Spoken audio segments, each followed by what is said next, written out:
இப்போ நம்ம பார்க்குறது கொஞ்சம் இன்னுமே வெரைட்டியான ஒரு டிசைன், லார்ஜ் சைஸ்ல வந்திருக்கு. கீழே அழகான ஒயிட் பீட்ஸோட வந்திருக்கு. பிளஸ் இன்னைக்கு காமிச்ச எல்லாமே உங்களுக்கு மோனாலிசா ஸ்டோன்ல வர ஜெர்மன் சில்வர் ஆக்சிடைஸ்டுங்க. இப்போ நீங்க பார்த்துட்டு இருக்கிறது லார்ஜ் சைஸ்ல வர டிராப் இயரிங்ஸ். இதோட பிரைஸுமே 300 rupees ரேஞ்சில் தான் வரும். மஸ்டர்ட் எல்லோன்னு சொல்லுவோம் இல்லையா, மஸ்டர்ட் எல்லோ கலர்ல வருது. நெக்ஸ்ட் அழகான கியூட்டான ஒரு ஆனியன் பிங்க் கலர்ல வர்ற இயரிங்ஸ். ஆனியன் பிங்க், இது எல்லாமே ரேர் கலருங்க. Onion pink colour. Next sea green கலர்ல வர்றது, சீ கிரீன் கலர்.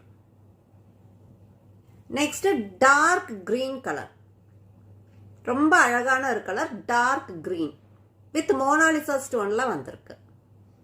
இது எல்லாமே 300 rupees ரேஞ்சில் தாங்க வருது. சேம் கிரீன் கலர் தான் நான் வேர் பண்ணியிருக்கேன். ரொம்ப அழகான ஒரு இயரிங், ஹோல் டே நீங்க வேர் பண்ணாலும் நல்லா கம்ஃபர்டபுளா இருக்கும்.